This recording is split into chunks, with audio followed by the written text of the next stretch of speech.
So in this unit, for exam 4, we're going to cover chapters 6 and 7, which are both about chemical reactions. The chapter 6 is a general introduction, and we learn how to balance equations. And then chapter 7, we're going to look at reactions in aqueous solutions. So, and hold on a second. I think I'm missing, okay. Chapter 7 we'll get next Thursday, and I've got another handout for chapter 7 on solubility that I forgot to put in this group. But we'll look at chapter 6 right now.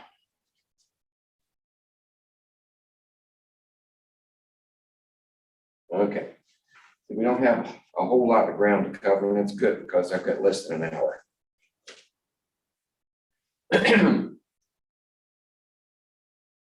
So how do we know a chemical reaction has occurred?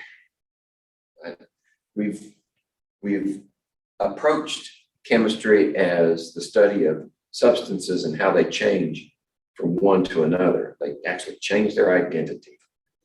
So the approach then is to figure out, is the change I am seeing a chemical change, or is it just a physical change? There are certain clues as to whether a change has actually occurred, a chemical change. One is you get visual signals. You may see a change in color. You may see the formation of gas bubbles.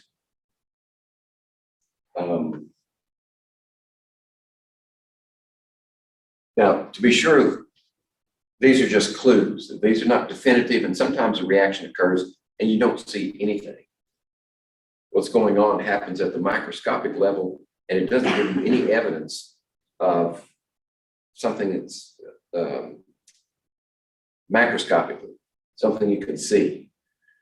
But very often we can. I mentioned color change. I mentioned bubbles form. Those are indicators of a chemical change.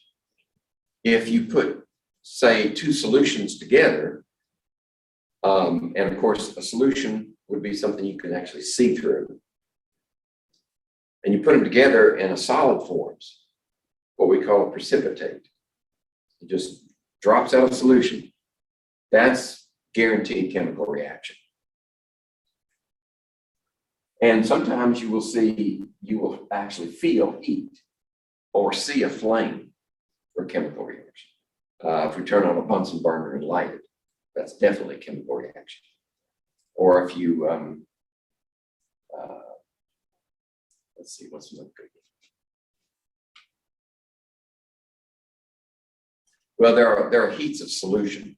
We put solids, we put a solid into water, it goes into solution.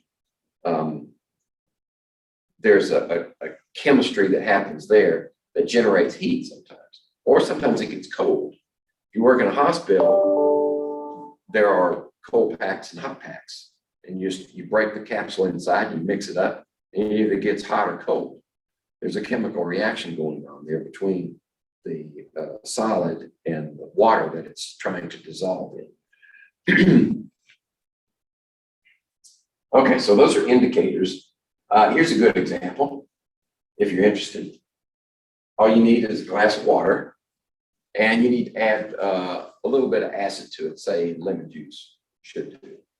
And you drop this 9-volt battery into it, and you see bubbles form at each of the poles. That's a chemical reaction.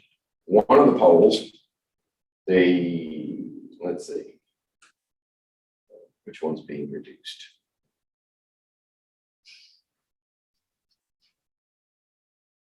Oxygen.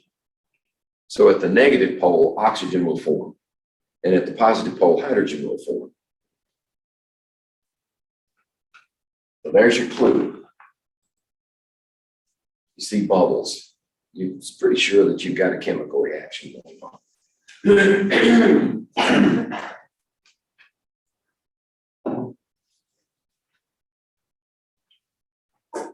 And if you see fireworks on the 4th of July, that's pretty definite. There's a chemical reaction going on up there.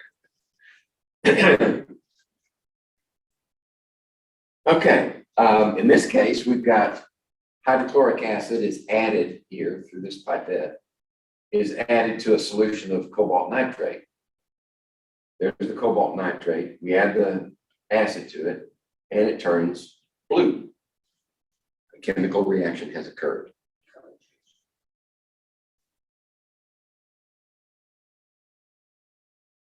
Here's one where we add two solutions together. This one's a colored solution, but it's clear. You can see through it. So that's a solution, and this was a solution. When we add them together, chemical reaction produces a solid. That's what we see here. This yellowish solid is what we call a precipitate.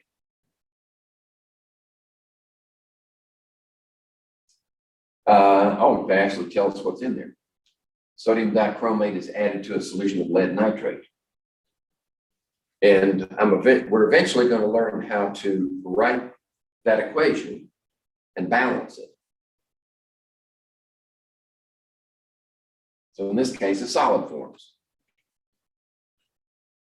And when we write a chemical equation, it's a method of describing what's going on at the microscopic level, what's actually happening.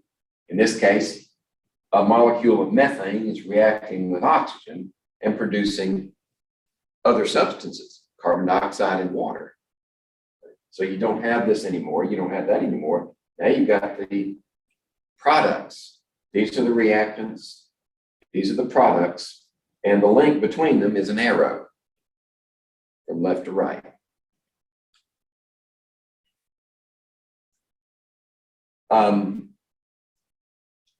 The arrangement here is fixed.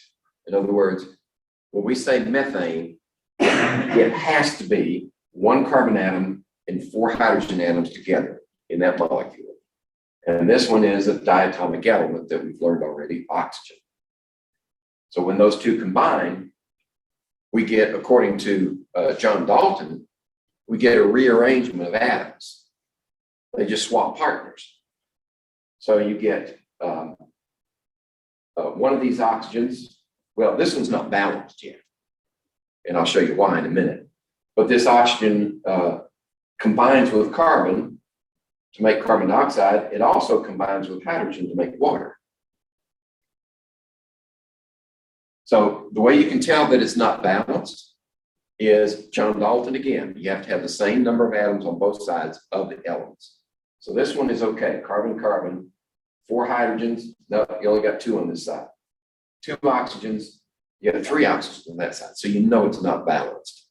You can't create matter, you can't destroy matter. We have to balance. And we will get there. This is known as a chemical equation.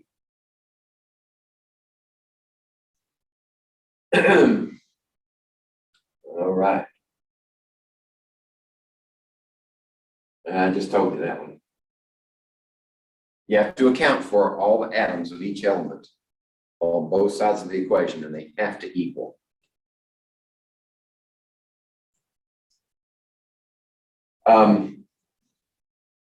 A special case is polyatomic ions. Now, the polyatomic ion is on one side of the equation. Say, then we have ammonium. I'm thinking ahead. Ammonium nitrate. Right? That's a +1 charge for that group. This is a -1 charge, so that we wrote the compound correctly. And if we, let's just say for argument's sake, we just have something else here. And if we swap places, actually,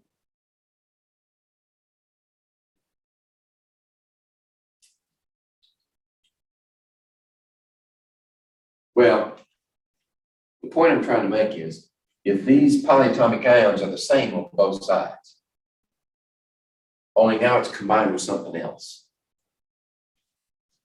then you can treat these as a single unit. right? You don't have to count individual atoms. You just say, all right, we've got one on this side, we've got one on that side, it's balanced. Or we got 2 and 2, 3 and 3, whatever. Same thing with these others. Any polyatomics that are not broken apart in the process, and that does happen. As long as they're the same polyatomic on both sides, you can treat them as balancing units. Okay? That will be helpful when we get to the place where we're going to balance equations. It'll cut the workload quite a bit. So in this example, we have our, just like before, we have methane and oxygen make carbon dioxide and water. We see that we've got an unbalance here, right? Got the wrong number of oxygens and the wrong number of hydrogens. So in order to balance it, we need more oxygens on this side and more waters on that side. So now we have 1 carbon, 4 hydrogens here, and 2 plus 2 is 4 hydrogens there. And here we have 4 oxygens there. Now we have 1, 2, 3, 4 oxygens on that side. So it's a little hard to follow this way. It's easier to follow with our notations. And the way we did that was, notice we have 2 oxygen molecules on that side, where we had 1 here. You get 2 by using a coefficient. The number in front of is the coefficient. And it's important when we balance equations to remember that when you balance, once you've written your compounds and elements in the reactant and product sides, those forms are chiseled in stone. You cannot break them apart. You can't say O4 instead of 2 times O2. You have to use coefficients to balance. So that's one of the first steps. When you write a balanced equation, we write the reactants and products correctly. That's why we spent so much time in the beginning learning how to write compounds, learning how to correctly represent a compound with its subscripts, whatever the case may be. Then once you write that compound, it goes into your equation, can't touch it from then on, except with coefficients. Okay, one other thing that we do, and it's not always necessary, but sometimes helpful, is we use these symbols after the reactants and products to tell what is their physical state. If it's a solid, we use a little S, use L for liquid, G for gas, and then this one is AQ. That's aqueous. That just means that the compound that you represent in the formula is dissolved in water. There are others, but those are the main ones. Those are the only ones we're going to mess with. Okay, so here's, for instance, here is potassium metal. Now this fluid around the potassium does not enter into the reaction. The reason it's in this fluid is because that fluid is mineral oil. Potassium is extremely reactive with atmospheric oxygen and moisture in the air. So we keep it submerged in mineral oil to protect it from premature reaction. But when we get ready to react it, we'll pull some of that out and put it in the water. And then you get a violent reaction, which produces hydrogen gas and potassium hydroxide in that solution. And since it's in solution, we say it's aqueous. And of course, the hydrogen is a gas, and the gas escapes in bubbles. There's so much heat produced that when that hydrogen gas contacts oxygen in the air, there's enough heat to ignite it. So you get a flame. So actually, the reaction that's described here is there. This is a different reaction. That's a reaction of hydrogen and oxygen to make water. So we're actually showing 2 different reactions here. This is the one that's described in that equation. And then the one that's not described is that flame.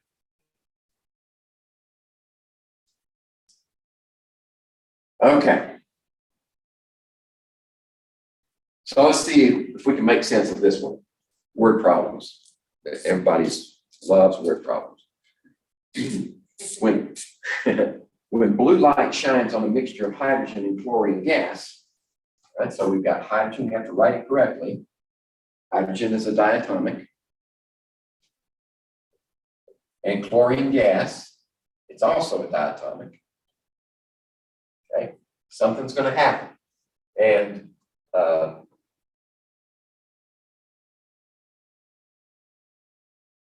if we have special instructions or notes that need to be made concerning the reaction, we usually write it on the arrow.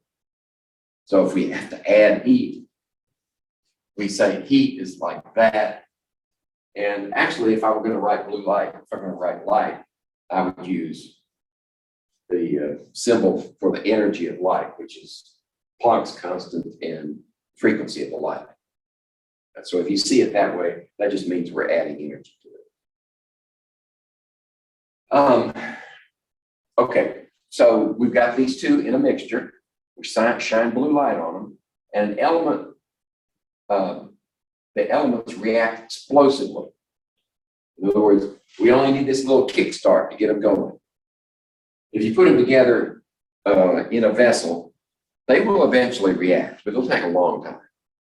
So if we give them a little kick, get them started, then they run downhill and give off lots of energy.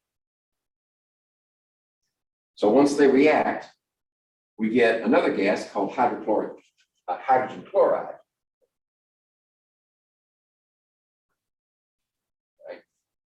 When we name compounds, we name the acids. This is not an acid now because it's a gas. This is hydrogen chloride. If we dissolve it in water, yeah, we'd have to name it like an acid. But now we're naming it according to the elemental name, hydrogen chloride. They say gaseous hydrochloric acid, but that's not strictly speaking true. So I probably should have changed that by now. But I kept it inherited from the publishers. What's the unbalanced equation for this process? Right? If we say this is the only product, then we've got hydrogen and chlorine, hydrogen and chlorine. Okay, now we just need to balance it. Let's remove some of this so it's not as complicated. So first is, we know what the reactants are, we know what the product is. We confirm that this is written correctly, that's correctly written, and that one's correct. Then we can use coefficients to balance it. This one is fairly easy. You need 2 hydrogens and 2 chlorines. That means 2 of that unit. So 2 hydrogens and 2 chlorines. And there it is. Now that's the unbalanced equation, excuse me. I went ahead and balanced it ahead of time. That's the way it was before I balanced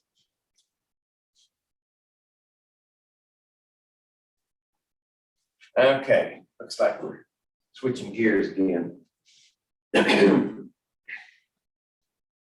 We all, I can't say this enough.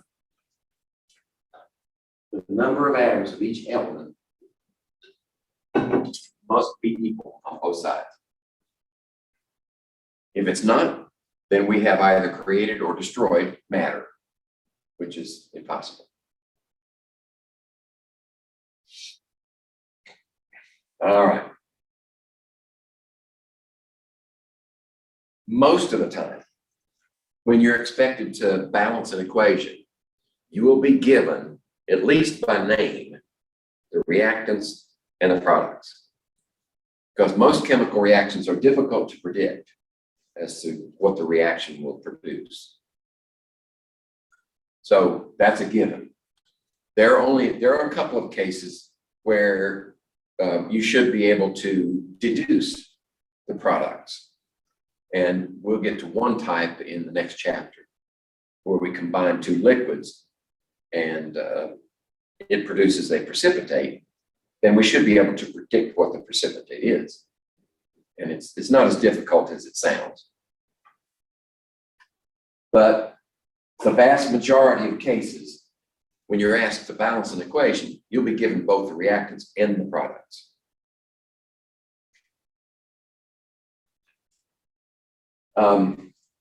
If you're given those by name, then you will have to take the name and write the compound, because you cannot balance an equation using prose or poetry. It has to be written in symbolic language. It has to be the compound with elements and their subscripts, whatever the case may be, to produce that reactant and product. And then you can balance it. But you've got to be able to write the formula from the name.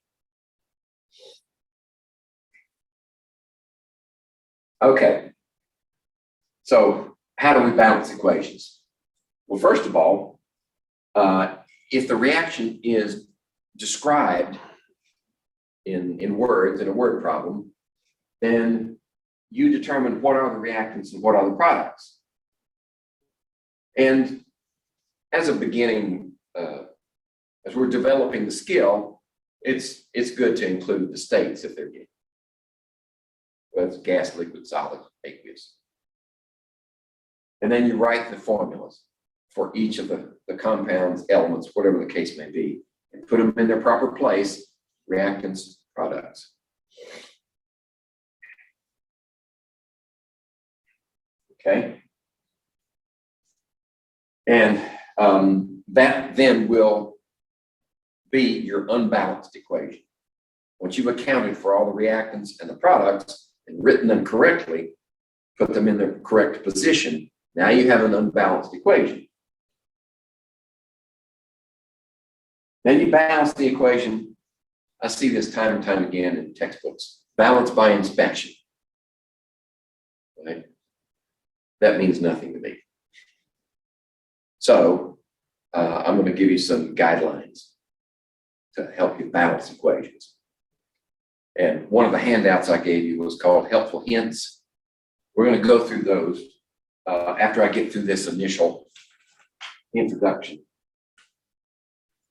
I'm referring here, inventory, keep track of how many elements you have on either side. And I'm going to show you that's my budget method.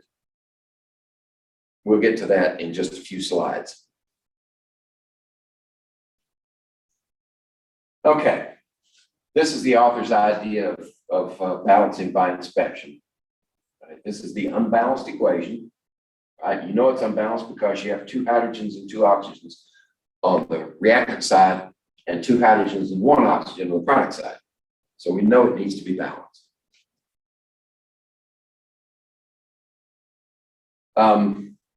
And you do that by changing coefficients. All right.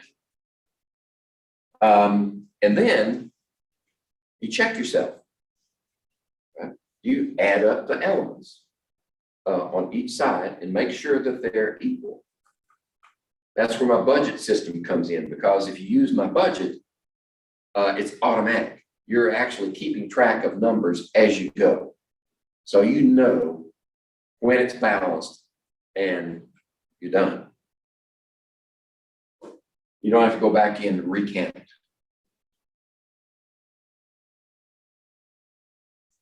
Okay, sometimes what happens is, as you're balancing, you end up with coefficients that each can be divided by the same number. They can be reduced further. The coefficients represent ratios of reactants to reactants and reactants to products and products to products. These numbers say that for every 4 hydrogen molecules, you need 2 oxygen molecules. The ratio is 4 to 2. Well, mathematically speaking, that's the same as 2 to 1.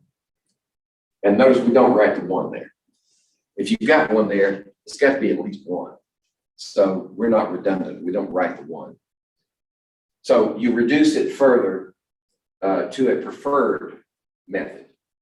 In other words, your outcome should be the smallest whole number ratio.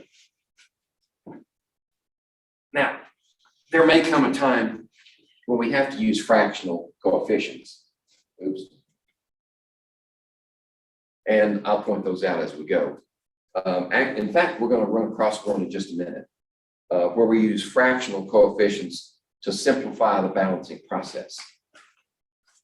But there are places in chemistry where we actually present balanced equations with fractional coefficients, simply because it's simpler. It works. But in reality,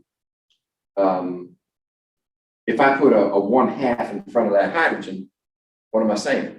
I'm actually saying I've only got one hydrogen atom. 1/2 of H2 is one hydrogen. Okay, helpful hints. First, when you write your unbalanced equation, look to see if there are any standalone elements. In other words, not compounds, just elements as a reactant or a product. If you have an element on one side or the other, say, let's see, we had our methane and oxygen make carbon dioxide and water. Here's an element. Leave the elements to last. Because when you start putting coefficients in front of these, whenever you put a coefficient in front of a compound, you're changing two elements in this case, or however many elements there are. So anytime you put a coefficient in front of a compound, you're changing two. Maybe you don't want to change the other one. So save this one to last, because when you put a coefficient in front of that one, it only changes that one. And that is usually the last step. Once you change this one, then it corrects any kerfuffles you got on your compounds. So if we put one over here, we didn't want to change the oxygen, but we had to because the carbon needed a coefficient. Then when we're done, we can put a coefficient in front of the oxygen and fix it. So that's the first rule. Save your elements to last. Oh, here's an example. And I messed up. That's supposed to be a subscript. This is glucose. And we're going to burn glucose with oxygen. Like you can burn it fast in a spoon, or you can burn it slow in your cells. Because glucose is one of the energy currencies of the body. We transport it everywhere in our blood. And it ends up producing carbon dioxide and water. Well, we save this one to last.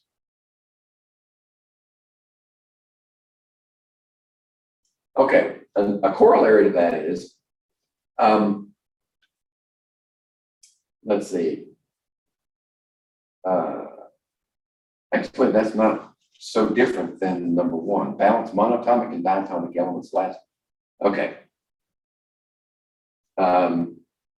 That's superfluous. It's repetitive. It just reinforces this same statement. Save elements till last.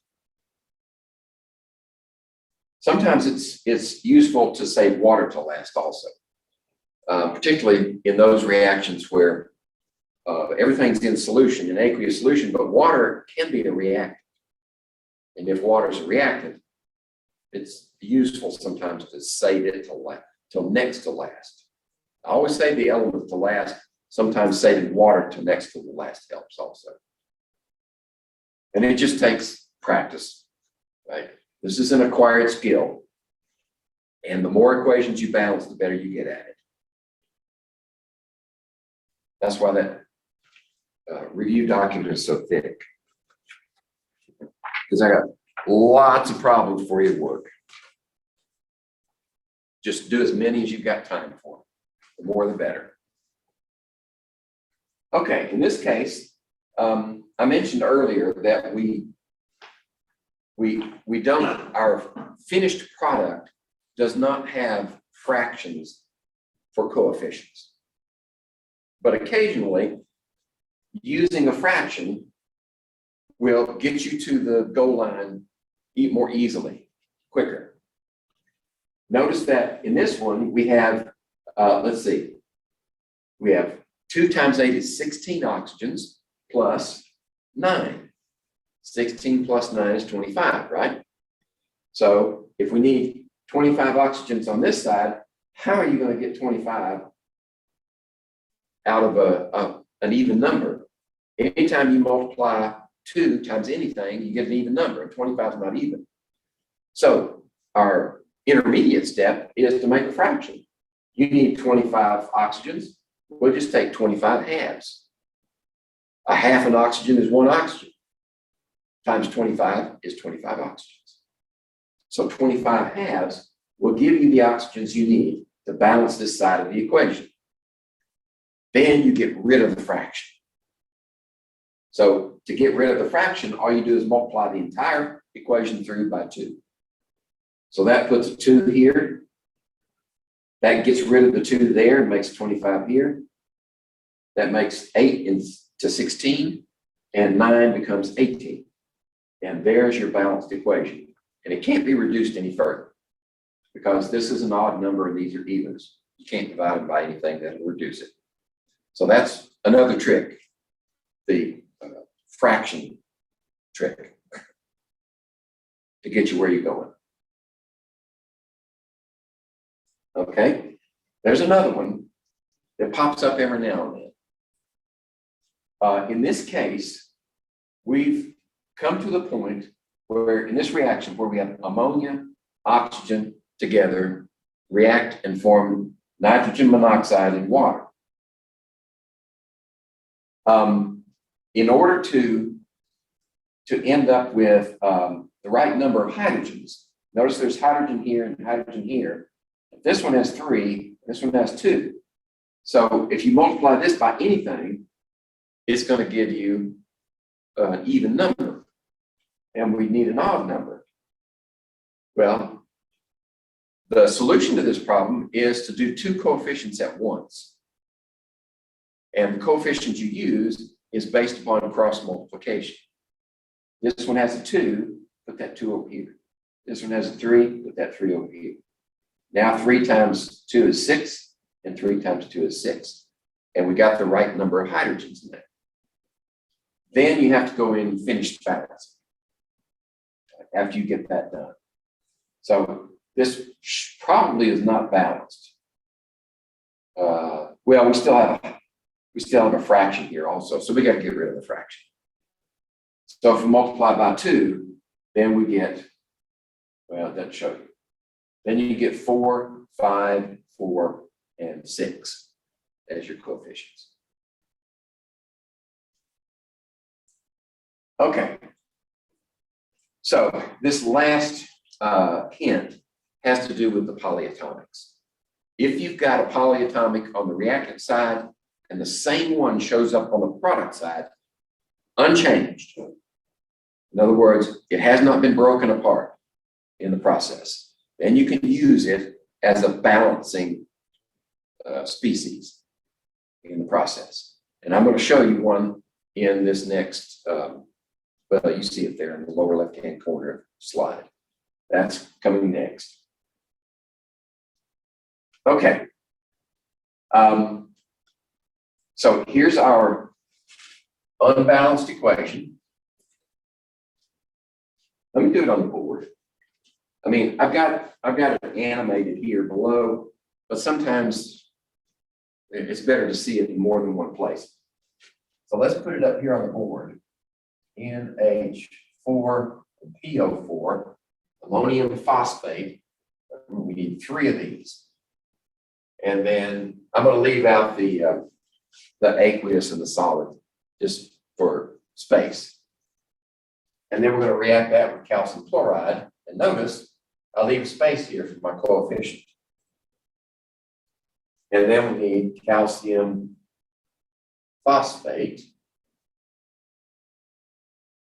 and ammonium chloride.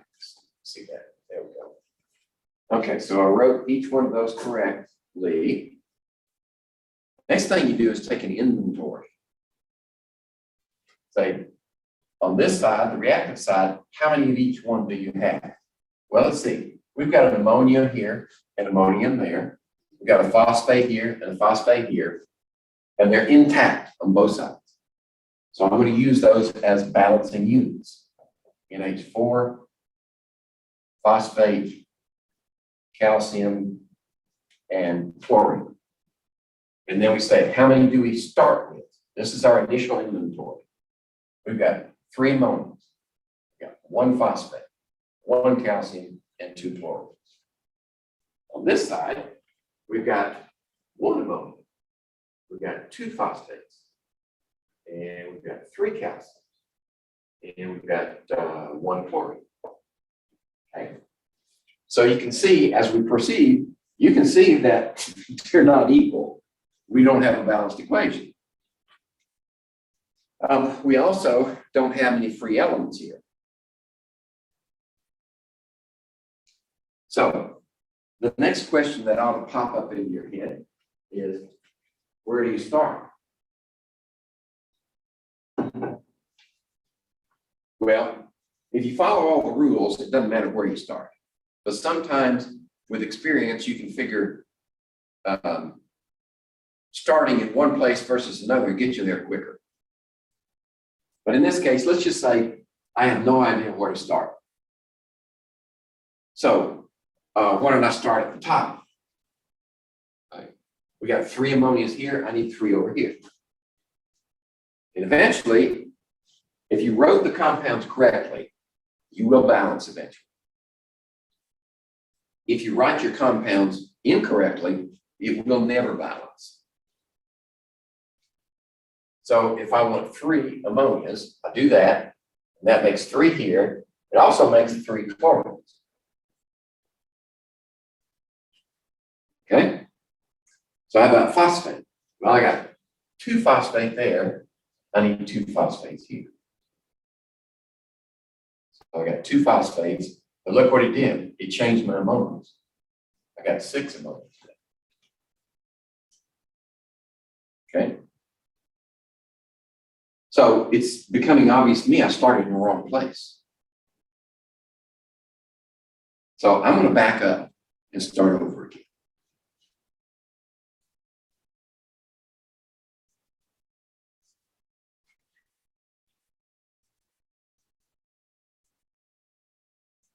So just ignore those marks. I'm going to start with calcium. Got 3 here. I need 3 there. Okay. So now that gives me 6 chlorines. And I want 6 chlorines over here, right? Okay. Oh, 6 chlorines. Excuse me. There we go. Got 3 calciums and 6 chlorines. And now I want 6 chlorines on this side. Okay. But that also gives me 6 ammonias. Okay. Now I need 6 ammonias. So if I put a 2 in front of that, that gives me 6 ammonias. It also gives me 2 phosphates. And we're balanced. And with this system, you can see right off 6, 2, 3, 6. We're balanced. You don't have to go back in and count. And that's what should be shown here with this animation, right? Our initial count. There we go. And in fact, I did start with calcium in the animation. So 3 calciums gives me 3 calciums and 6 chlorines. So I got to go over here and do that one. Okay, and then it follows the same sequence as I did here.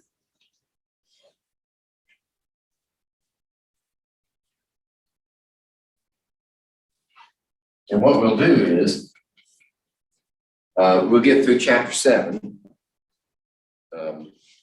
Thursday, and then the following Tuesday we'll do a review, and we'll and we'll go through some balancing equations, some of them that might appear a little difficult. And you'll notice, I'll draw your attention to the worked problem set here in my handwriting. For balancing equations, what I've done is, this is black and white. So I used to have it color coded, but the document in color and printing in color took forever. So notice that there are little numbers with circles around them in this. That gives you the order of operation. So if you want to see how I did it, look for the number 1. And then that'll tell you which steps I did first. Because without that, you don't know what order I did these things in. And it's in the orders is important. Okay, so here we have one.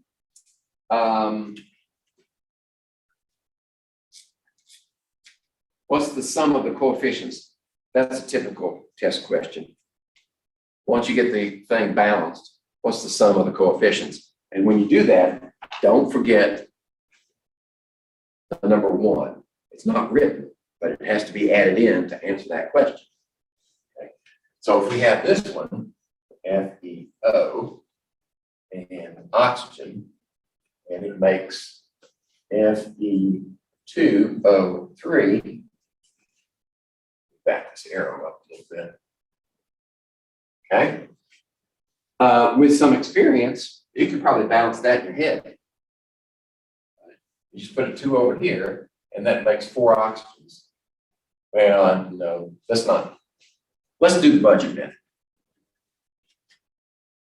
Iron and oxygen, that's it. We've accounted for everything that's in the equation. So we have 1 iron and 3 oxygens. On this side, we have 2 irons and 3 oxygens on that side. Well, we know if we're going to change, if we change this iron to 2, it's going to change the number of oxygens. So let's do that. If we put a 2 here, that gives us 2 irons, and 2 plus 2 is 4 oxygens. Okay.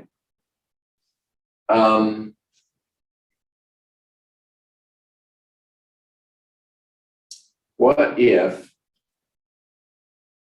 okay, I see a problem developing already. Okay, we're going to use our fraction. We need 3 oxygens over here, but we got 4. So let's suppose we take half of that. Right? Instead of increasing the number of oxygens, we're going to decrease the number. So if we use a half, that means it's only 1 oxygen there. So 1 plus 2 is 3. Okay? Did I lose anybody? I don't even know if our other 2 are still there. So how do we get rid of the fraction? Well, we say this. Get rid of that fraction by 2. 2 times a half is 1. So get rid of that one. We're left with this. This one makes 4, and this one makes 2. So now our balanced equation is 4 iron 2 oxide, 1 oxygen molecule, and 2 iron, iron 3 oxide. We changed from iron 2 to iron 3. Right? This is a -2, this is a +2. This is a -2, which means -6 total, which means +6 total, which means each one has to be a +3. So that's how I know to call it iron 3 oxide rather than iron 2 oxide. Okay, so it should be 4, 1, and 2. So 2, 3, 7. Total should be 7.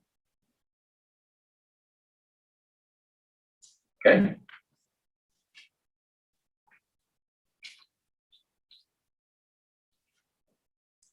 All right, let's see, I got 10 minutes. All right, this just makes a point of what's the best way to represent a balanced equation? Is this balanced first? There's one calcium here and here. There's an oxygen here, and there are two there. So we need two calcium oxides, which makes two oxygens and two oxygens. Let's see, calcium. Two calcium, put two calciums in, put a two there. That makes four carbons, we put a four here. So it's 2, 4, 2. 2. Let's see. Wait a minute, 5 carbons. Oh, excuse me, I forgot to add that one.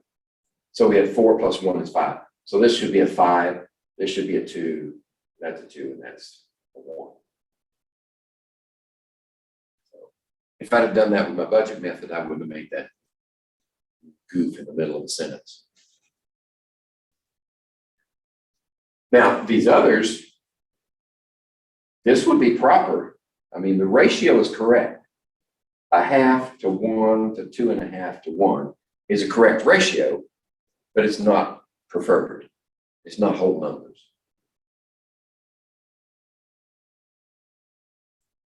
It's possible.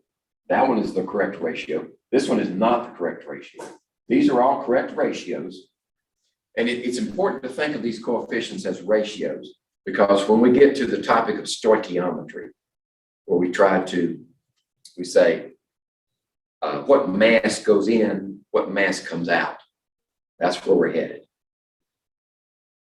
The ratio of these individual compounds and elements to one another, say 2 to 5. So if we have 5 carbon atoms, we've got to have 2 calcium oxide molecules. That ratio is how we developed conversion factors from going from one to the other. Okay, so we can have 1, 2, 3, 4. We could have 5 conversion factors out of that one balanced equation. Just depends on which one you need. And I'll hit that topic again later. Okay. That's the preferred one. Let's see. Which of these statements is false? Subscripts in a reactant must be conserved in the products. The reactants and products are written separately before you even balance the equation. And then they're sacred in the process of balancing. So that one is false. Okay. Coefficients are used to balance the atoms on both sides. Yep. When one coefficient is doubled, the rest of the coefficients in the balanced equation must also be doubled. Yes. Once you've established the ratio by balancing, then the only way you can change the coefficients is to change them all by some factor. That's where we got rid of our fraction by multiplying through by the denominator of the fraction. Phases are often shown for each compound, but are not critical to balancing an equation. That's true. Okay. We're just saying that again. Can't change the subscripts. Number of atoms have to be the same. Balanced equations tell us the ratio of the numbers of molecules that react and produce products. Coefficients can be fractions, although they're usually converted to whole numbers. And here's our reference to stoichiometry. Stoichiometry is the process where we use the balanced equation to determine the relative amounts of reactants and products in a reaction. Because the balanced equation is telling us numbers. In other words, if I write this equation,